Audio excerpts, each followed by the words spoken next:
땅에 찍힌 것을 알고도 자기 집에 돌아가서는 이 방에 올라가 예루살렘을 향한 창문을 열고 전에 하던 대로 하루 3번씩 무릎을 꿇고 기도하며 그의 하나님께 감사하였더라. 아멘. 경기도 구리시 토평에 위치한 성광교회 담임 목사님이신 김희수 목사님이십니다. 두 번째 시간으로 오늘 본문 믿음의 사람이라는 제목으로 말씀을 전하십니다. 할렐루야 박수로 환영하고 하나님께 영광 올려드립니다. 할렐루야. 할렐루야. 오후 3시 집회에 참석하신 우리 모든 남종과 여종들에게 하나님께서 오늘의 은혜를 부어주시고 기도응답 꼭 받고 가시고 문제가 해결되어지시고 앞으로 여러분들 앞길이 환하게 열리기를 주님의 이름으로 축복합니다.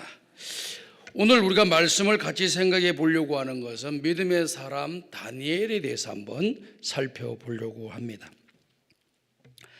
다니엘은 여러분들이 잘 알고 있는 것처럼 이스라엘 백성들이 하나님 앞에 범죄함으로 하나님의 징계와 심판을 받아서 이스라엘 백성들이 바벨론으로 포로로 잡혀가지 않습니까? 노예가 됐다 그 말을 좀이죠. 노예로 잡혀간 사람들 가운데 많은 사람들이 유능하고 뛰어난 사람들이 있었습니다. 그 가운데 보석과 같은 사람이 있다고 하면은 바로 다니엘이라고 하는 인물입니다. 이 다니엘의 모습은 우리가 잘 알고 있듯이 이방 신상에게 바쳐진 음식을 먹지 아니하고 오히려 순수한 채소만을 가지고도 더 지혜롭고 총명하고 건강하게 아름다운 모습으로 왕 앞에 서는 것을 보게 되지 않습니까? 그만큼 어릴 때부터 부모님으로부터 신앙 교육을 잘 받고 또 회당에서 랍비들의 교육을 잘 받아가지고 그런 지도자들에게 교육을 잘 받아서 그와 같이 하나님의 말씀대로 살려고 몸부림을 친 그런 사람이라 이렇게 말씀을 드릴 수가 있습니다. 그리고 또 이 다니엘이라고 하는 사람은요 참 유능하고 뛰어난 사람이라 이렇게 말씀을 드릴 수가 있습니다. 보게 되면은 성경에 느부갓네살 왕이 나오면서 나중에 벨사살 왕이 나옵니다. 이런 왕들이 있을 때도 왕에게 존귀여김을 받고 인정을 받고 칭찬을 받았습니다. 그리고 바벨론 다음에 메대라고 하는 나라가 나오죠. 오늘 저와 여러분이 읽은 말씀의 내용이 바로 메대 나라의 다리오 왕에 대해서 나오고 있습니다. 이 다리오 왕 때도 인정을 받아가지고 총리가 되어 있는 모습을 우리에게 보여주고 있죠. 정권이 바뀌어 있는데 그 사람을 또 다시 총리로 세우는 겁니다. 그 다음에 고레스 왕 때도 이 다니엘이 왕에게 인정받고 최후의 지위에 있는 것을 우리가 발견할 수가 있죠. 그러니까 이렇게 최고의 지위가 오르고 정권이 바뀌고 또 사람이 바뀌어도 그 사람을 쓰는 이유가 뭐냐? 나라의 유익이 되고 왕에게 유익이 되기 때문에 그 사람을 쓰는 거예요. 왕에게 도움도 되지도 않고 나라에 도움도 되지 않는 사람을 중용해서 쓴다고 하면은 그 개인이 어려움을 당하게 되고 나라가 어려움을 당하게 되어져 있습니다. 그런데 이 다니엘은 정권이 바뀔 때마다 왕이 바뀔 때마다 다니엘이 계속해서 중용되는 그런 모습을 보여주고 있잖아요.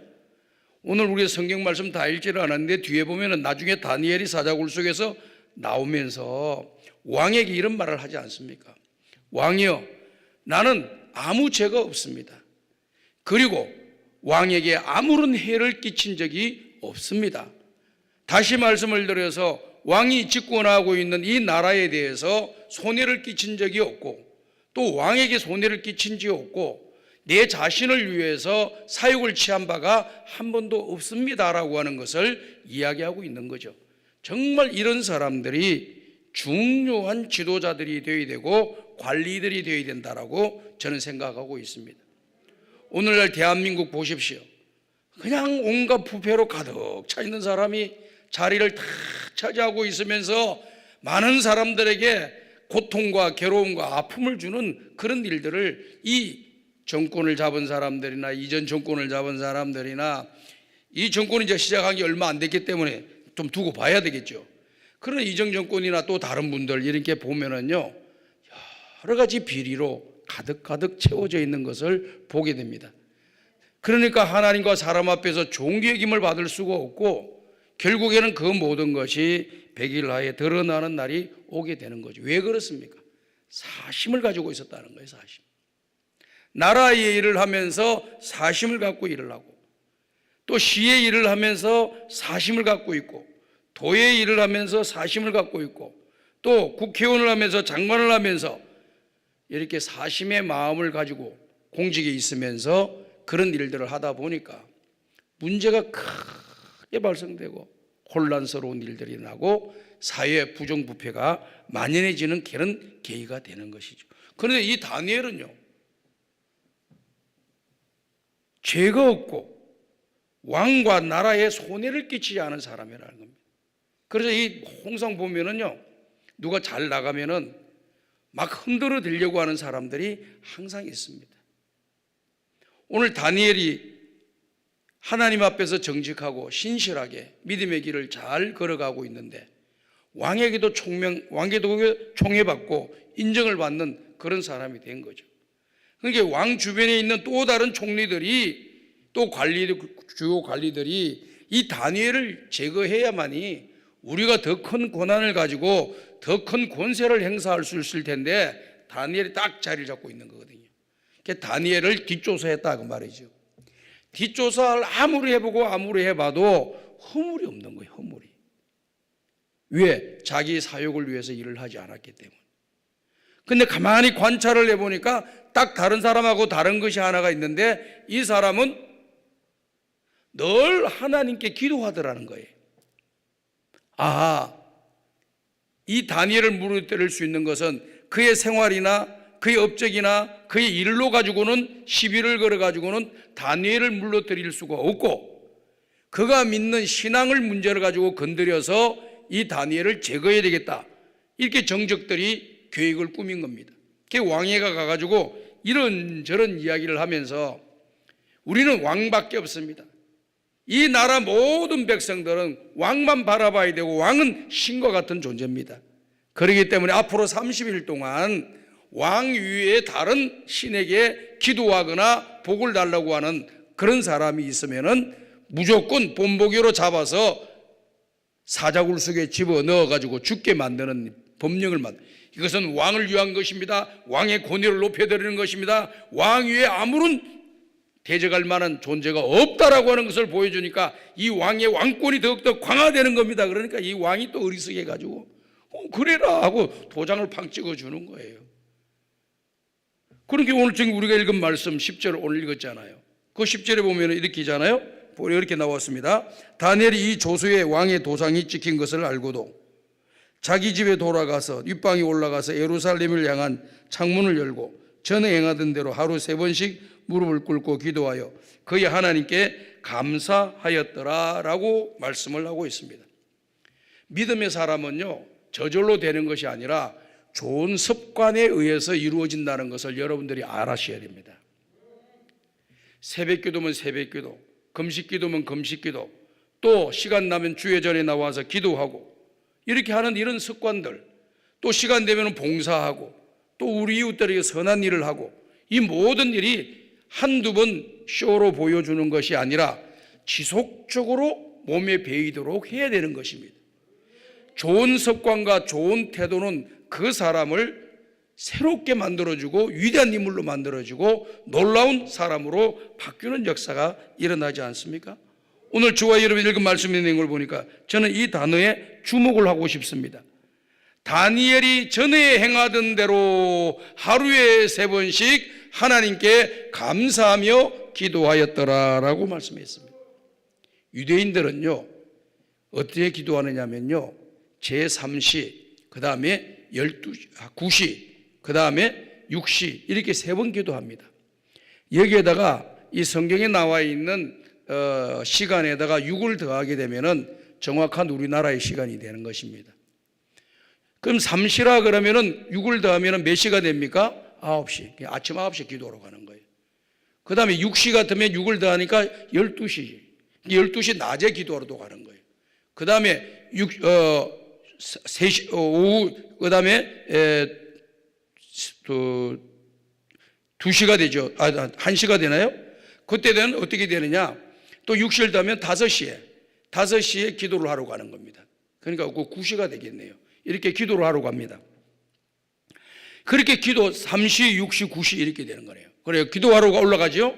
그러면 그 3번씩 유대인들은 하루에 기도를 그렇게 다 습관이 몸에 배이도록 기도합니다. 그런데요, 요즘 보게 되면은요, 유대인들도 그렇게 기도를 잘하지만은 이 이슬람 교도들이 너무 기도를 습관적으로 잘해요. 규칙적으로. 제가 말레이시아 선교 여행을 갔습니다. 운전하는 사람이 무슬림이야. 우리 선교단 팀을 태우고 쭉 가다가 시간이 되니까요, 차를 옆으로 쭉 대놔놓고요, 기다리라 그러는 거예요.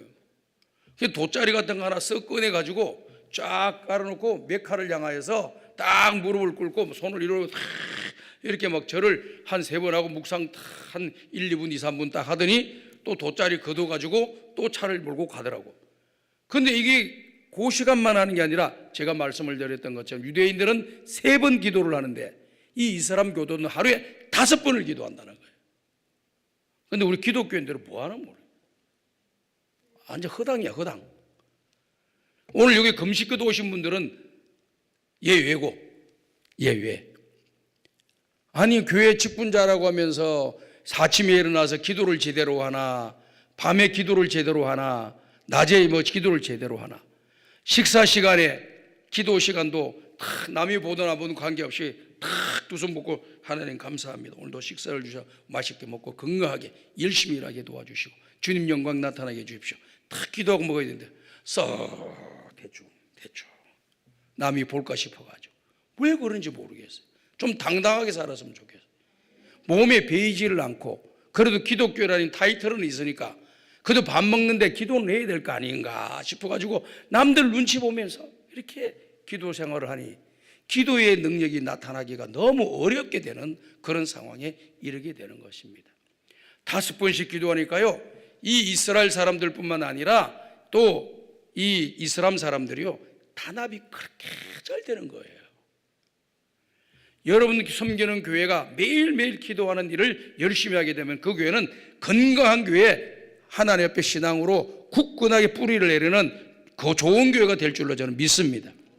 이번 코로나 기간 동안에 저희 교회에서 제가 이렇게 영상으로 쭉 비추고 이렇게 보면서 예배도 못 드리고 뭐 10몇 명만 나와가지고 영상 준비하라, 그러고 교인들은 나오지 마라, 4명 이상 모이지 마라, 뭐 이래가지고 예배를 몇 달 동안 못 드렸잖아요. 그러다 보니까 이 신앙이 약화가 되는 거거든요. 그럼 어떻게 하면은 우리 성도들의 신앙을 이런 팬데믹 기간 동안에 신앙을 유지할 수 있도록 할까 하고 기도를 했었어요. 기도하니까 가만히 살펴보시 기도를 하니까 이런 생각이 착 떠오르는 거예요. 말씀과 기도로 거룩하여 지니라. 말씀과 기도로 거룩하여 지니라. 우리 성도들이 앞으로 어떻게 살아야 되겠습니까? 거룩하게 살아야 되잖아요. 아멘. 우리들이 요즘 행복이 20세기 주제라, 21세기 주제라. 행복 다 좋아해요. 그런데 우리 예수 믿는 사람 행복하게 살아야지요. 그런데 행복의 차원을 좀 더 뛰어넘어서 영적으로 우리가 보게 되면은 예수 믿는 사람들은 거룩하게 살아야 되는 거예요. 거룩하게 살 때 참된 가치가 있고, 거룩하게 살 때 행복하고, 거룩하게 살 때 은혜가 넘치고, 거룩하게 살 때 우리 주변에 선한 영향력을 끼치는 그런 사람이 될 수가 있는 겁니다. 그렇기 때문에 예수 믿는 사람은 거룩에다 초점을 맞춰야 되는 겁니다. 행복에다 초점 맞춰주고, 거룩이라고 하는 단어는 행복 밑에 있으면 안 됩니다. 거룩한 길로 걸어가면 은혜도 주시고, 충만도 주시고, 감사도 주시고, 기쁨도 주시고, 행복하게 만들어 주시는 겁니다. 그렇기 때문에 행복이라는 단어를 먼저 넣지 말고, 그리고 행복이라는 단어 쓰지 마라, 그 말은 아니에요. 행복하게 살아야 돼요. 근데 예수 믿는 사람이 진짜 행복하게 살려면 어떻게 해야 되냐? 거룩한 삶을 살아야 돼요. 성경이 말씀하셨잖아요. 우리 하나님께서 내가 거룩하니 너희도 거룩하라 그랬잖아요. 다 같이 한번 따라 합시다. 내가 거룩하니 너희도 거룩하라. 하나님의 명령이에요. 거룩하신 하나님은 그의 자녀들이 거룩한 삶을 살기를 원하고 계시는 겁니다. 그만큼 이 말씀과 기도가 우리를 거룩하게 만들고 거룩한 생활을 하게 만들고 경건한 생활을 하게 만들고 예수 믿는 백성들답게 살아가게 만드는 공급처다. 영양 공급처다. 저는 그렇게 생각합니다. 말씀의 영양분을 먹어야 됩니다. 기도의 영양분을 먹어야 됩니다. 이 두 개가 내 속에 살아있다면 그 사람은 영적으로 건강한 사람이 되는 것이고 거룩한 사람이 되는 것이고 하나님이 쓰기 합당한 사람이 되는 것입니다. 그래서 이 말씀을 깨달았어요. 하나님 주신 말씀으로 받아들이고 그러면 말씀과 기도로 거룩해져야 되는데 우리 성도들이 거룩한 생활만 하면은 신앙생활을 성공하는 거다. 그냥 말씀과 기도를 어떻게 해야 될 건가? 교회는 못 나오니까 말씀 듣지도 못하고 성경 공부도 못하잖아요. 구역 예배도 못하잖아요. 그래서 안 되겠다. 성경을 쓰게 만들어야 되겠다. 그래서 성경을 쓰면서 직접 내 눈으로 읽고 듣고 느끼고 쓰면서 깨닫게 하면은 말씀이 그를 통해서 교육하시고 역사하실 거 아닌가. 그래서 말씀 필사 운동을 벌여가지고 자 말씀 필사 노트를 하나씩 다 사가지요. 필사를 하십시오. 창세기부터 계시록까지 합니다 하고 먼저 신약책을 사가시오 그랬더니 뭐 한 3분의 2 정도 참석한 것 같아요. 반 정도는 참석했나 잘 모르겠네. 1300명이 지원을 했어요. 1300명이 신약책을 돈을 주고 샀어요. 그러면서 교회를 못 나오니까 쫙 쓰기 시작을 마태복음 1장 1절부터 쭉쭉쭉쭉 글을 쓰면서 난 깜짝 놀랐어요. 성경을 필사를 하면서 전도위원들에게 카톡방에다가 야 오늘 몇 장 읽었는데 야 성경에 나 이런 말이 있는데 나는 이거 필사하면서 처음 봤다.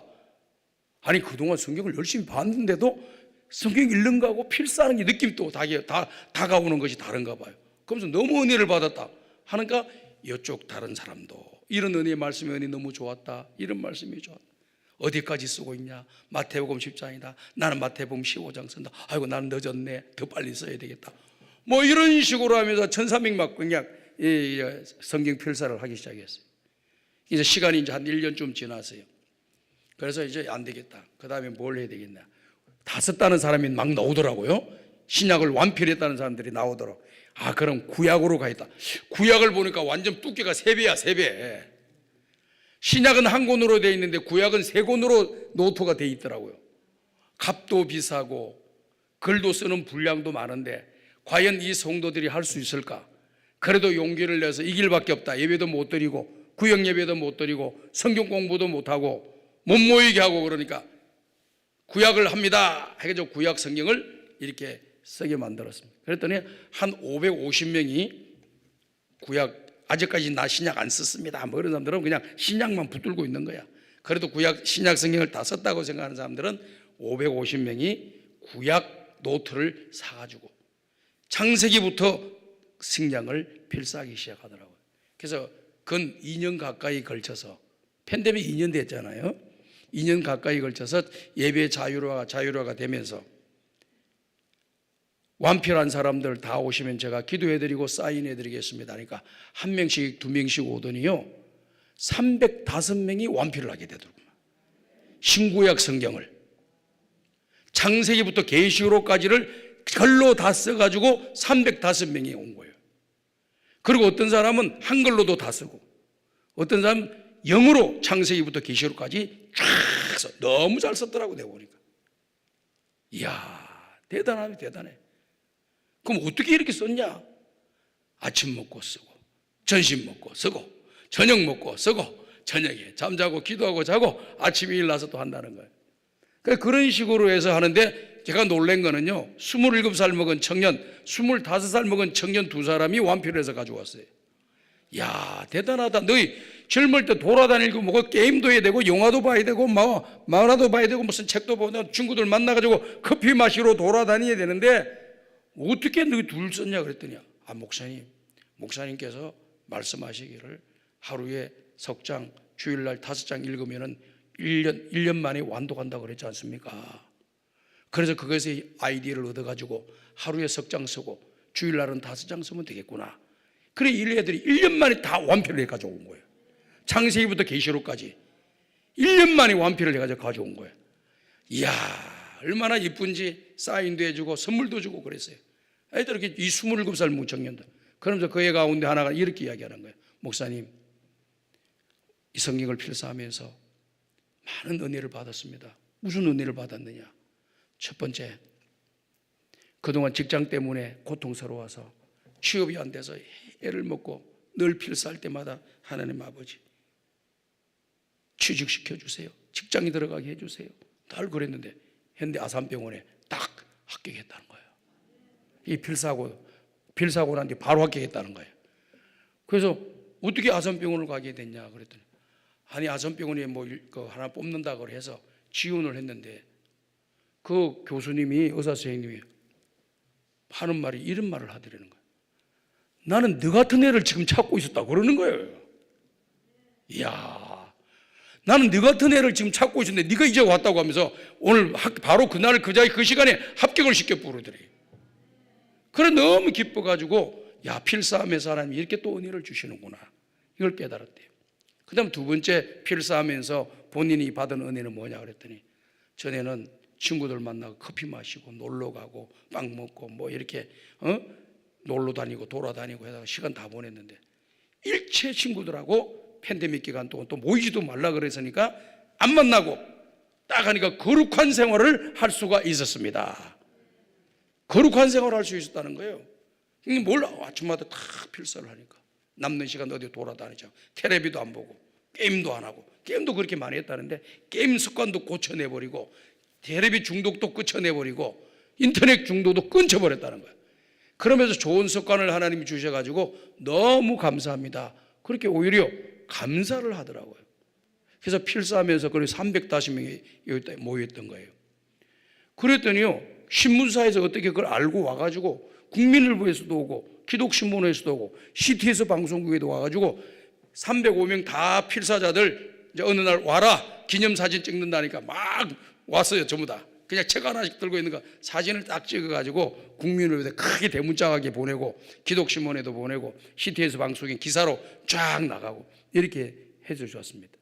그러면서 성도들이 하나님 말씀을 가까이 하면서 개인 스스로와 목사님이 설교를 하지 않아도 또 누가 성경 공부 가르쳐주지 않아도 스스로 그 말씀을 읽으면서 은혜를 받고 도전을 받고 회개할 것은 회개하고 감사할 것은 감사하고 돌아설 것은 도돌아서고 깨달을 것은 깨닫게 되는 놀라운 시간이 되었습니다.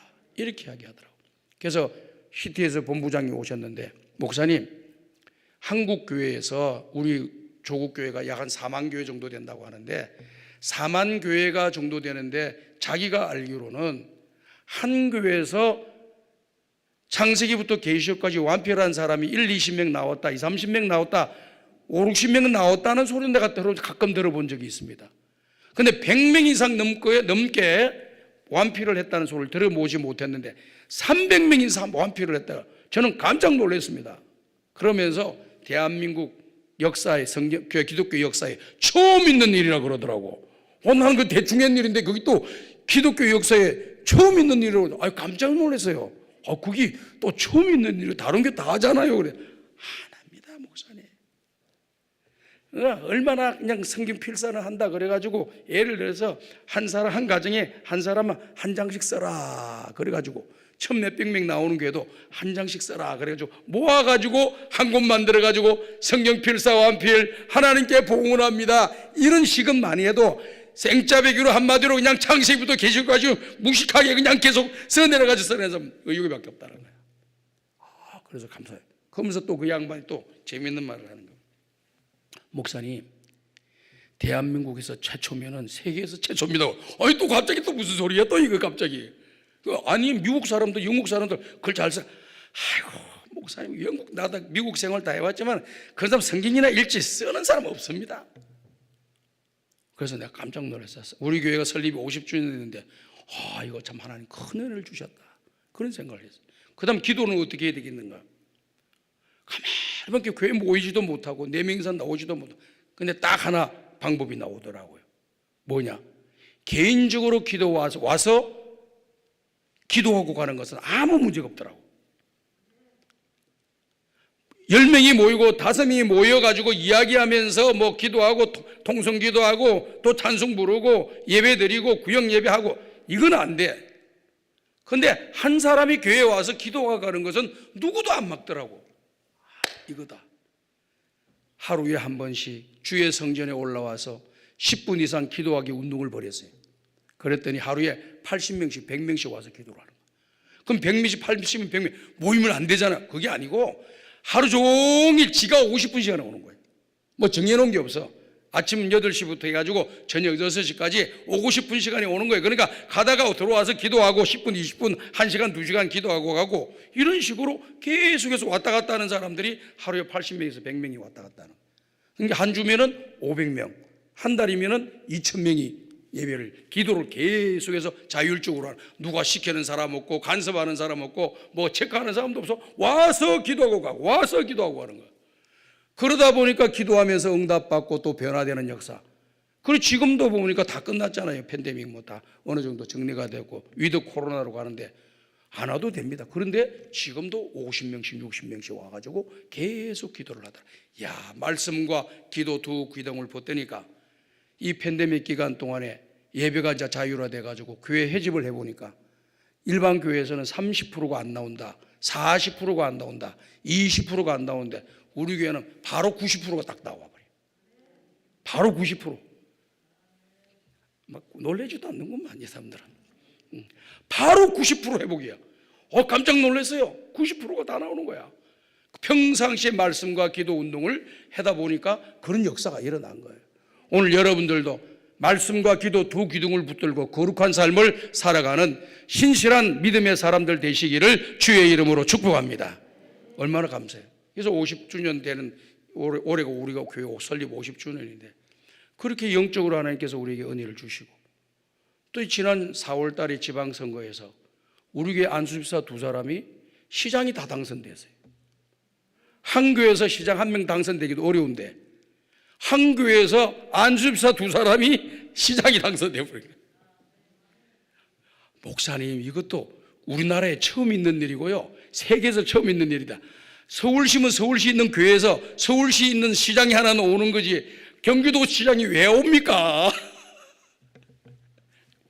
그래. 그것도 처음 있는 일이라서 너무 감사하다. 하나님께서 이렇게 은혜 주시라고 어떻게 하든지 영적으로 바로 살아보려고 몸부림을 치고 기도하고 애를 쓰니까 이런 은혜를 또 주시는구나 이런 생각이 됐습니다. 그래서 50주년 하면서 이렇게 우리 교회 직분자들이 지역 사회를 위해서 봉사하고 쓰임받는 지도자들이 되고 또 우리 교회 내적으로는 이렇게 필사를 해서 성도들이 신앙이 유지가 되고 또 인정받고 이렇게 하고 또 이번에 또 구리시 남양주시 어려운 이웃들을 위해서 2천만 원 기증을 해드리고 또 어려운 희망상자 기아 대책을 해서 또 1,000만 원 기부해드리고 뭐 이래저래 하는 게 좀 많이 좀 해가지고 너무 좋았어요. 감사하고요. 하여튼 여러분들 신앙생활은 좋은 습관을 가지셔야 됩니다. 다 같이 한번 따라합시다. 좋은 습관을 가지자. 다니엘은 좋은 습관을 가진 사람입니다. 오늘 여기 있는 말씀에 보니까 전에 행하던 대로 그래서 다 같이 한번 따라합시다. 전에 행하던 대로. 그러니까 지금 다니엘이 어려운 문제가 봉착했기 때문에 이때 무릎 꿇고 기도하는 사람이 아니고 평상시부터 기도를 몸에 습관적으로 배어 있는 사람입니다. 하루에 3번씩 평안할 때도 하루에 3번씩 하나님께 기도하고 어려울 때도 하루에 3번씩 기도하고 힘들 때도 하루에 3번씩 기도하고 한가할 때도 하루에 3번씩 기도하고 딱 자기의 기도 습관이 아침, 점심, 저녁으로 하나님께 기도하는 그런 좋은 습관을 가졌다라고 하는 내용입니다. 저는 오늘 이 성경 말씀을 보면서 믿음의 사람이 제대로 되려면 신앙생활에 좋은 습관을 가져야 되겠구나 하는 생각을 해왔습니다. 여러분 기도한 거 참 좋은 습관이에요. 어디 안 돌아다니고 문제가 있고 또 컬컬하고 답답하고 문제가 있을 때 아플 때 또 교회를 위해서 자녀들을 위해서 또 여러 가지 계획을 위해서 어떻게 하지 염려만 걱정하지 않고 이렇게 금식기도원에 올라와가지고 강남 금식기도원에 와서 기도하러 올라오고 또 목사님을 통해서 좋은 말씀도 듣고 또 찬양도 열심히 같이 부르고 은혜도 받고 기도도 하고 찬양도 부르고 그러니까 얼마나 좋은 습관이에요. 이런 좋은 습관을 버리지 마세요. 근데 단 하나 부탁이에요.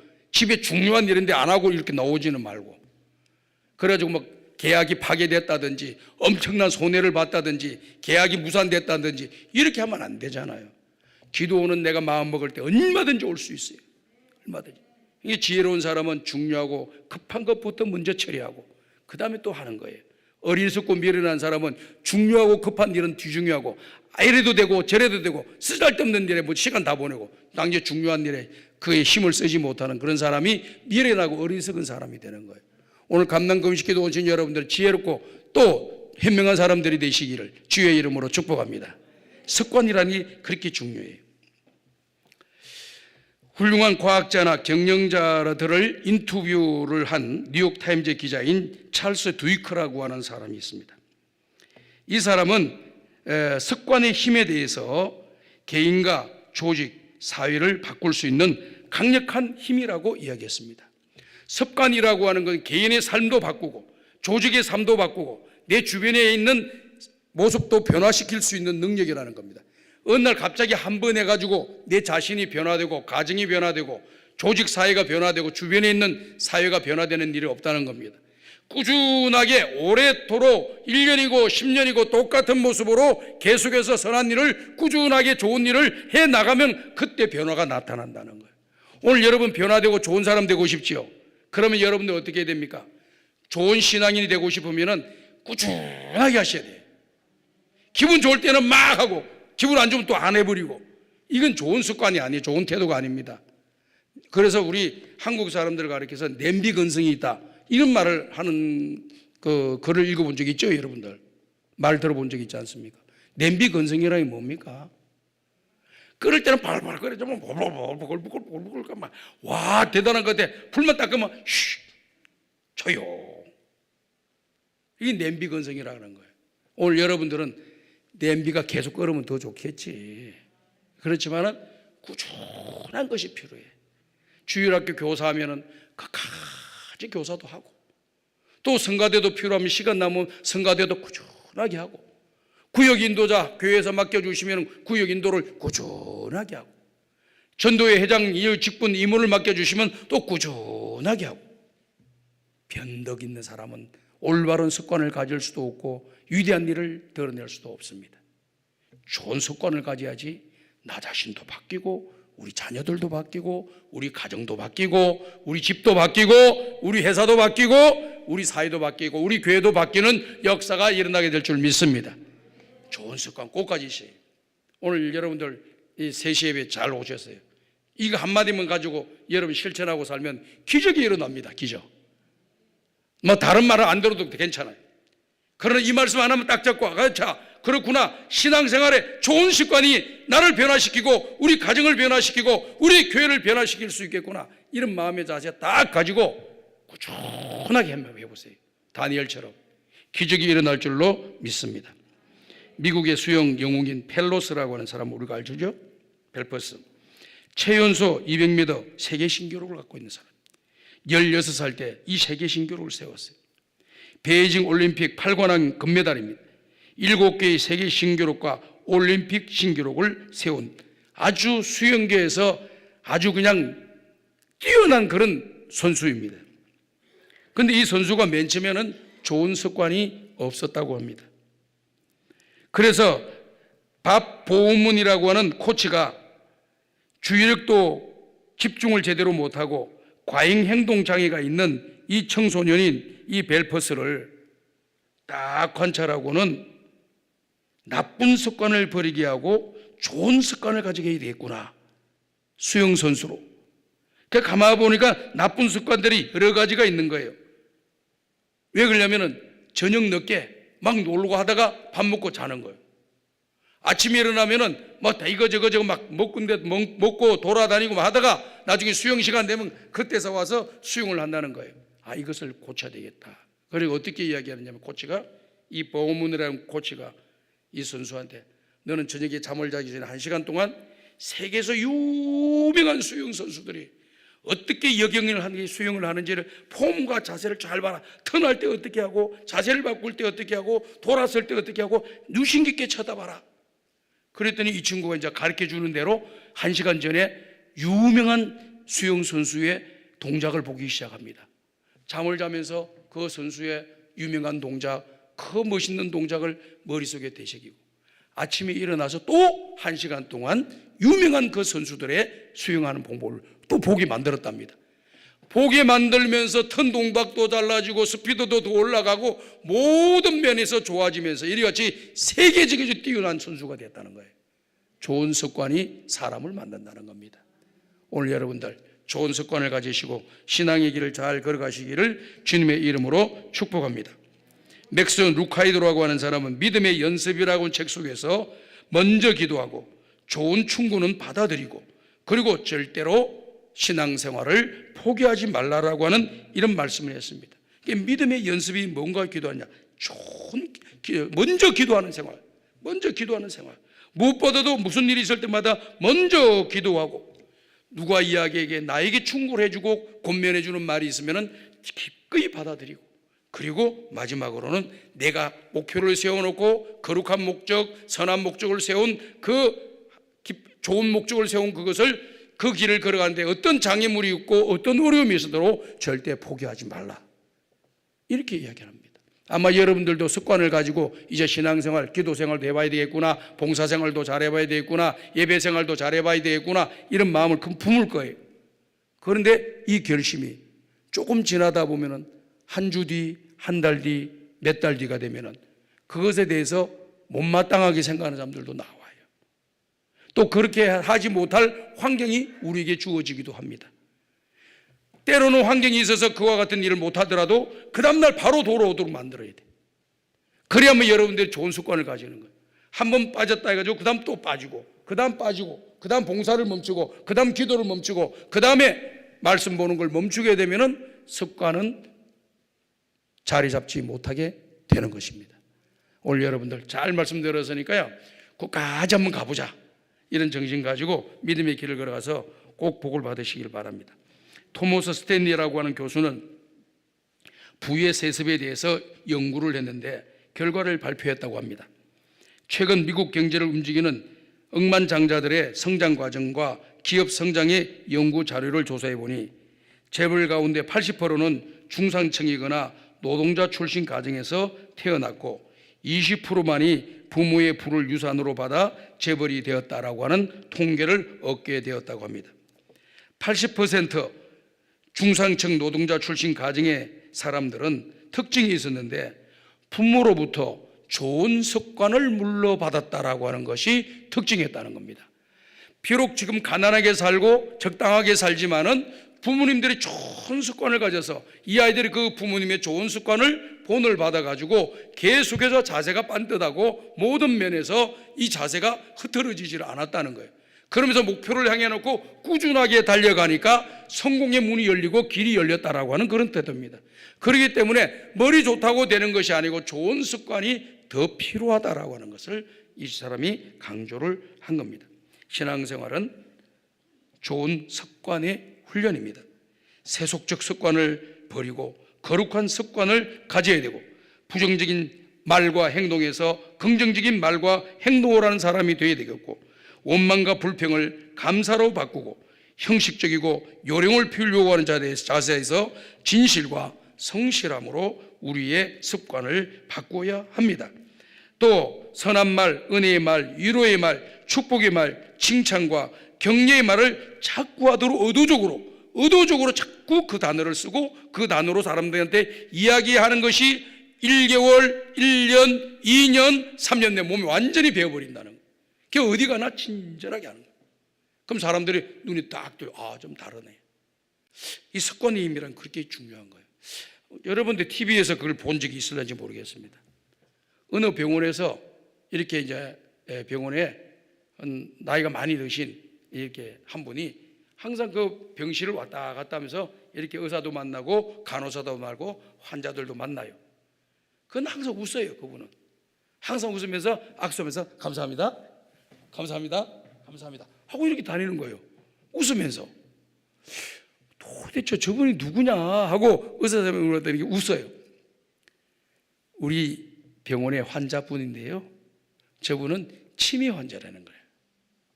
치매 환자인데 어떻게 사람 만날 때마다 웃으면서 악수를 하고 저렇게 다니느냐 그랬더니 저분이요 교회 장로님이신데 날 아침부터 주일날만 만나면은 성도들 안녕하십니까? 감사합니다. 감사합니다. 환영합니다.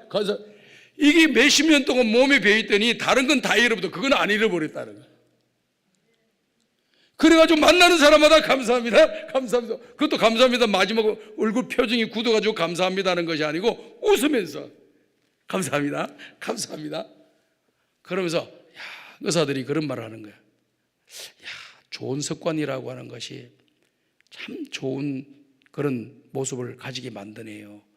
다른 사람 치매에 걸리면은 다른 사람을 괴롭히고 주변에 있는 사람들 고통을 주고 아픔을 주는데 저분은 주변 사람들한테 웃음을 주잖아요. 나쁜 말을 하지 않죠. 좋은 말만 하지요. 감사하다는 말을 하죠. 그러니까 의사들도 힘들고 간호사들도 힘들어도 그분이 와서 웃으면서 수고합니다. 감사합니다. 감사합니다 하니까 그냥 웃고 즐거워진다는 거예요. 오늘 사랑하는 여러분, 평상시 많이 할 때 습관이 되면 유익한 게 많은 거예요. 신앙생활도 마찬가지입니다. 우리가 신앙생활 좋은 습관을 기르게 되면 좋은 역사가 일어나요. 봐보십시오. 사복음서에 보면 우리 예수님이요 이런 말씀이 기록되어 있잖아요. 습관을 쫓아 새벽 미명에 일어나 하나님께 기도하더라. 누가요? 우리 예수님이. 야, 너무 멋있는 거예요.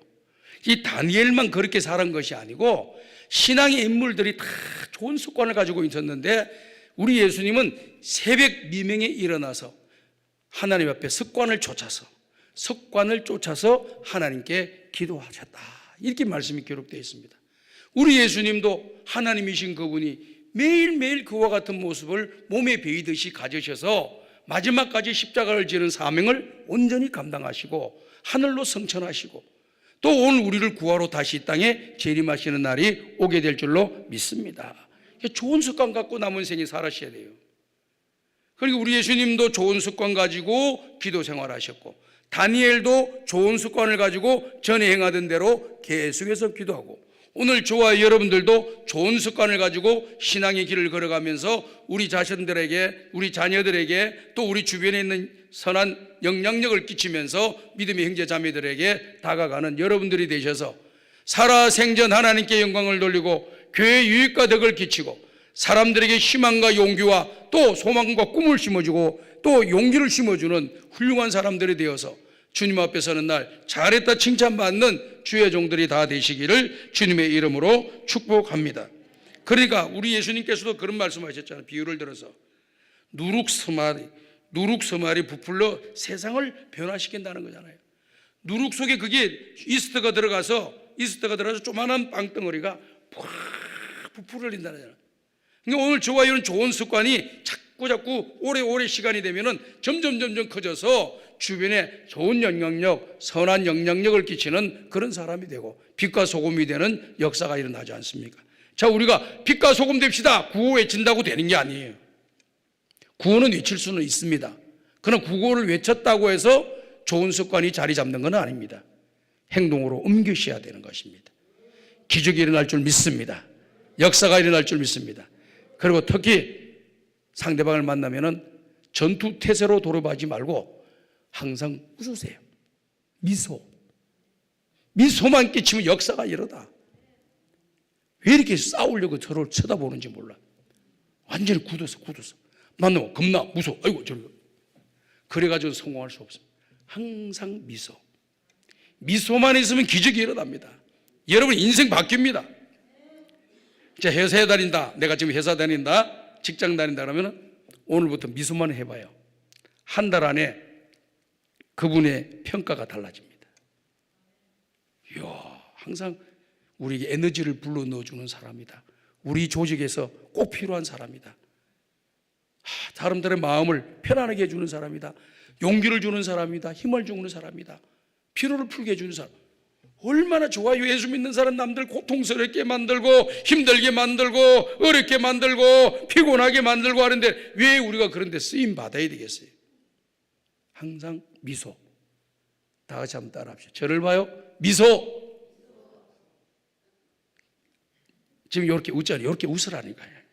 역사가 일어나요. 애들을 볼 때도 인상 쓰지 말고 미소. 남편 볼 때 인상 쓰지 말고 미소. 주변의 친구들 볼 때도 미소. 주변의 이웃들 볼 때도 하하 이렇게 웃지는 말고. 그건 또 비웃는 소리가 또 내가 안녕하세요. 딱 미소만 해주면 되는 거예요. 역사가 일어날 줄 믿습니다. 그런 사람이 1년, 2년 지나가죠. 전도하면 전도도 잘 됩니다. 전도 안 되는 사람들은 인상이 안 좋아. 인상이 안 좋아. 인상이 좋은 사람은요, 우리 교도 전도 잘 하시는 분이니까 인상이 좋아. 항상 웃으면서 이야기. 그리고 상대방 배려해주고. 아, 그러세요? 아, 그래. 제가 볼 때는요, 이렇게 하면 더 좋지 않겠어요? 그렇게 뭐 또 멋있네요. 이렇게 해주니까 이 사람들이요, 교회 가자 그러니까 따라와. 그래서 1년에 20명씩 전도해. 근데 한 명도 전도하지 못하는 사람 얼굴을 보면 항상 굳어 있어. 굳어 있어. 전도 안 됩니다. 너나 잘해라. 너나 잘하세요. 뭘 전도를 해? 신앙생활하면 은혜를 받습니다. 복을 받습니다. 너나 복 받아. 그러니까 좋은 습관이라고 하는 것은 오늘 저와 여러분들에게 놀라운 힘을 가져다 주는 겁니다. 오늘 다니엘은요, 믿음의 사람인데 뭐가 중요했느냐? 항상 믿음의 좋은 습관을 가지고 있는 사람이었다. 이걸 우리는 기억하셔야 됩니다. 그다음 두 번째 보면은요, 이 다니엘이요, 예루살렘 성전을 향하여 창문을 열어두고 기도했다는 겁니다. 이 예루살렘의 창문을 열어두는 그 내용은요, 열왕기상에서 솔로몬이 예루살렘 성전을 완성하고 성전을 봉헌하면서 하나님의 전에 올라가서 하나님께 기도를 드립니다. 하나님, 이 백성들이 지금은 신앙생활을 잘하고 있지만은 행여 저들이 교만하고 불순종하고 잘못된 길로 걸어가서 죄를 범하고 이 죄의 대가로 말미암아 전쟁이 일어나 남의 나라 포로로 잡혀갔을 때 그들이 지난날에 자기의 잘못을 깨닫고 예루살렘 성전을 향하여 회개 기도를 드리고 다시 이 땅에서 노예의 신분에서 벗어나 내 나라로 내 고국으로 이스라엘로 돌아가게 해 주십시오라고 기도를 하면은 하나님께서 그 기도를 응답하여 주십시오라고 기록이 되어 있습니다. 여러분 집에 가서 열왕기상 그 내용을 한번 보시기 바래요. 열왕기상 8장입니다. 지금 찾지 말고 8장 9장 딱 보면은 그 다음에 하나님께서 그런 기도에 대해서 하나님께서 솔로몬에게 어떻게 말씀하시는가 나옵니다. 그 이후에 일어나는 일이 바벨론 포로 사건 아닙니까? 그래서 이 사람들이 교육을 얻을 때부터 받았어요. 예루살렘 성전을 향하여 기도를 하면은 하나님 우리 기도를 들으시고 또 기도를 들으시고 응답하시겠다고, 우리의 지난날의 죄를 용서하시겠다고 하나님이 약속해 주셨다. 그래서 그 예루살렘 성전을 향해서 창문을 열고 기도하는 겁니다. 그런데 여기 보면은 지금 이 기도하는 모습을 포착해가지고 고발을 해가지고 사자굴 속에 집어넣으려고 하는 정치진 정적들이 많이 있잖아요. 그런데도 불구하고 예루살렘 창문 열고 또 행가 전해던 데 또 대대로 전에 행하던 대로 한 거예요. 그런데 여기 보니까요, 원문을 보니까 창문이라 그랬잖아요. 그런데 단수로 되어 있는 것이 아니라 복수로 되어 있어요. 다시 말씀을 드려서 예루살렘으로 향해 있는 창이라고 하는 창은 다 열어놓고 기도한 거예요. 만약에 창 한 번만 쪼매난 것만 열어놓고 되면 단수로 써야지 되지. 그런데 복수로 단어가 되었다는 것은 예루살렘으로 향해 있는 창문 전체를 다 열었다는 거예요. 이야, 이게 대단한 겁니다. 그럼 이 사람도 보고 저 사람도 보고 기도하는 모습을 다 보고 고발할 사람들이 많은데도 불구하고 두려워하지 않고 왜 두려워하지 않을까요? 왕에게 잘못한 일이었고 나라에 잘못한 일이었고 다른 사람에게 잘못한 일이었고 자기 사심을 위해서 뭔가 채우고 욕심을 얻고 거짓된 것이 없기 때문에 두려울 게 하나도 없는 거예요. 두려울 것이 없어요. 법을 어기거나 잘못한 거 없어요. 단지 이 종교적인 문제, 요것만은 문제가 걸리는데 이거는 신앙의 문제이기 때문에 내 생명과 바꿀 수 없는 것이 믿음 아닙니까? 아멘. 우리 수많은 순교자들이 왜 죽었어요? 기독교인들이 왜 순교를 당했습니까? 내 생명보다 더 귀한 것이 믿음이기 때문에. 오늘 죽어도 우린 천국 가잖아. 그러니까 믿음을 포기하잖아. 믿음을 포기하면 어떻게 됩니까? 오늘은 살아있으나 내일은 죽는 거예요. 영원히 죽는 거야. 그럼 오늘 내가 살아있어도, 오늘 내가 죽어도 내일은 믿음을 가진 사람은 내일은 사는 거, 영원히 사는 길이 열리는 거예요. 그렇기 때문에 그걸 믿는 믿음의 사람들이 그 순교의 길을 기꺼이 걸어가고 고난을 이겨냈던 것입니다. 이 믿음이라고 하는 게 그렇게 중요한 거예요. 중요하냐. 두려움이 없는 거예요. 두려움이. 창문을 쫙 열어놓고 하나님께 기도를 한 것 같다면 그 말이죠. 얼마나 멋있는지 모르겠습니다. 사랑하는 여러분들, 오늘 우리 이 땅에 살아가면서 좋은 믿음의 습관을 가지시고 신앙의 길을 걸어가십시오. 결과가 어떻게 되었습니까? 다니엘은 일시적인 모함에 의해서 사족을 속에 들어갔습니다. 그런데 왕은, 이 다리오 왕은 이 다니엘을 너무너무 좋아하는 거예요. 다니엘처럼 신실한 사람이었고, 나를 위해 일하는 사람이었고, 나라를 위해서 일하는 사람이 없다. 자기 사심은 채우지 않는다. 다 알고 있는 거예요. 근데 이렇게 보니까 이게 이제 다니엘이 딱 걸렸거든요. 아, 이놈들이 다니엘을 죽이려고 그랬구나. 너무너무 고통스러워서 그날 저기 금식하고 잠도 자지도 못하고 사자굴 속에 들어가 있는 이 다니엘 아침 일찍 일어나가지고, 다니엘아, 다니엘아, 네가 평상시에 믿고 있는 너의 하나님이 너를 과연 구원하였느냐. 그러니까 다니엘이 사자굴 속에서, 왕이여, 왕께서는 만수무강을 하시옵소서. 하나님께서 나를 지켜 보호하사 사자들이 내 몸에 털끝 하나 상하지 않도록 나를 지켜 주었습니다. 그랬더니, 아, 너희 하나님이 진짜 하나님이구나. 빨리 다니엘을 끌어올려라. 그래서 다니엘을 끌어올리고 다니엘을 모함했던 사람 잡아다가 사자굴 속에 집어들인지니 사자들이, 그 사람들이 땅에 닿기 전에 점프해가지고 뛰어가지고 그들을 아스러다 완전 씹어 먹어버렸다는 거예요. 그러면서 이 다리오 왕이 뭐라고 한 줄 아세요? 방을 붙이는 거예요. 온 국문에, 온 백성은 들어라. 다니엘이 믿는 하나님은 살아계신 하나님이시다. 다니엘의 하나님은 사자굴 속에서도 보호하시고 지켜주시는 전능하신 하나님이다. 그 하나님을 경외하라. 그 하나님을 경외하라. 막 이렇게 오히려 찬송 부르고 막 전도를 얼마나 열심히 잘하는지 몰라. 믿는 사람이 전도를 하면 좋은데 안 믿는 사람이 전도를 그렇게 열심히, 그게 전도가 더 잘 되는 거야. 역사가 일어났습니다. 그러면서 다니엘을 확 높여주면서 다니엘과 같은 사람이 없다. 모든 사람들이 다니엘 앞에, 왕 위에는 다니엘 앞에 다 뿌리를 숙이게 되는 거예요. 승리의 역사가 일어난 줄로 믿습니다. 사랑하는 여러분, 말씀을 정리하겠어요. 오늘 참 잘 오셨어요. 힘들고 어려울 때 딴 데 안 가고 기도원이 와서 기도한다는 건 좋은 습관이에요. 이 좋은 습관을 버리지 말고 항상 하나님과 만나서 문제를 해결해야죠. 하나님은 우리의 문제 해결자이십니다. 예수님은 우리의 문제 해결자이십니다.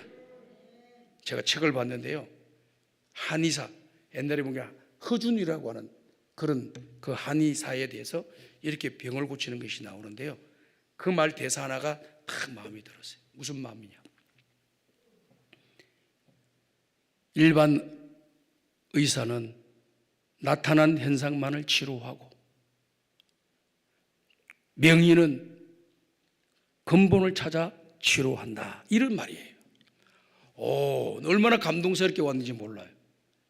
그러니까 내가 지금 머리가 아프다, 계속 이걸 먹어도 저걸 먹어도 머리가 아픈데, 그럼 병원에 갔더니 예를 들어서 타이로닌이나 먹으십시오, 뭐 다른 방법이 없습니다 하고 주면은 그냥 일반 의사야. 그런데 유명한 의사들, 유능한 의사는 어떻게 하느냐? 왜 그렇게 머리가 아플까요? 그 원인이 뭘까요? 이걸 연구한다는 거예요. 이래가지고 머리가 아픈 결과로 왔구나. 그래서 머리 아픈 거 타이레놀 주고 집에 가라고 하는 거 아니라 그 머리를 아프게 한 그 근원을 찾아내서 그걸 집중적으로 치료해서 머리가 안 아프도록 만들어주는 거예요. 이게 명의라는 거예요. 오늘 우리 인생의 문제를 해결해 주실 명의가 누구냐? 예수님이세요. 예수님께 가면은 나타낸 현상을 치료하는 것이 아니라 우리 영혼을 새롭게 만들어 주시고 우리의 인생을 바꾸어 주시고 하나님의 놀라운 위대한 인물로 저와 여러분들을 사용해 주실 줄 믿습니다. 우리 주님이 오늘 여러분들의 기도를 들으실 거예요. 가져온 기도의 제목을 가지고 부르짖고 기도하실 텐데 기도를 하나님 들으실 겁니다. 그런데 우리 하나님은 들어주는 거 그것만 달랑 들어주고 가 그러시는 분이 아니고 우리의 근본을 고치시기를 원하고 계셔요. 새 사람 되기를 원합니다. 근본적인 치유는 어디에서 일어나느냐? 우리의 죄의 문제가 해결되어야 됩니다. 내 죄를 하나님 앞에 회개하고 내 죄가 사함받을 때 근본적인 문제가 해결되는 겁니다. 죄의 문제는 그대로 갖고 있으면서 직장의 문제, 취업의 문제, 산업의 문제, 또 결혼의 문제, 이런저런 아픈 곳에 대한 치유를 받는 문제, 이것만 기도하시면 안 됩니다. 성경을 보게 되면 다 지난날의 죄를 회개할 때 그 사람의 병도 고쳐주시고 삶도 고쳐주시고 인생도 고쳐주었어요. 오늘 3시에 오신 여러분들 기도하시면서 내 가지고 있는 해난의 문제를 가지고 기도하셔야죠. 그런 나의 자신을 돌아봐야 돼. 지난날에 내가 하나님 앞에 감사하지 못한 것이 뭐가 있나 쭉 살펴보면서 감사를 회복하시길 바랍니다. 두 번째는 하나님 앞에 내가 회개할 것이 뭐가 있나 쭉 기도하면서 살펴보세요. 누가 말해주지 않아도 하나님의 성령이 여러분들에게 가르쳐 줄 거예요. 그래서 그걸 가지고 생각이 떠오르면 지체하지 말고 그 자리에서 바로 기도하세요. 하나님, 이거 잘못했습니다. 내가 불순종했습니다. 내가 사명을 감당하지 못했습니다. 충성하지 못했습니다. 더 인내하지 못했습니다. 더 하나님 앞에 감사하지 못했습니다. 나오는 것이 있으면 오늘 다 기도를 드리세요. 그러면 하나님께서 근본적으로 저와 여러분들의 문제를 해결해 주시고 우리 앞길을 열어주실 줄 믿습니다. 좋은 습관 가지시는 여러분들 되셔서 다 복을 받고 평생을 사는 동안에 좋은 일들이 많이 일어나기를 주님의 이름으로 축복합니다. 우리 시간 나같이 손을 마음 드시고 주여 3번 크게 간절히 부르짖고 여러분들이 가지고 있는 기도의 문제 해결되게 해주시고 내 근본 문제도 해결하여 주시어서 하나님 앞에 영적으로 육적으로 바른 사람이 되게 도와주시고 은혜와 복을 받는 자가 되게 하여 주시옵소서. 우리 주여 3번 부르짖고 간절히 기도드립니다. 주여 주여 주여. 하나님 아버지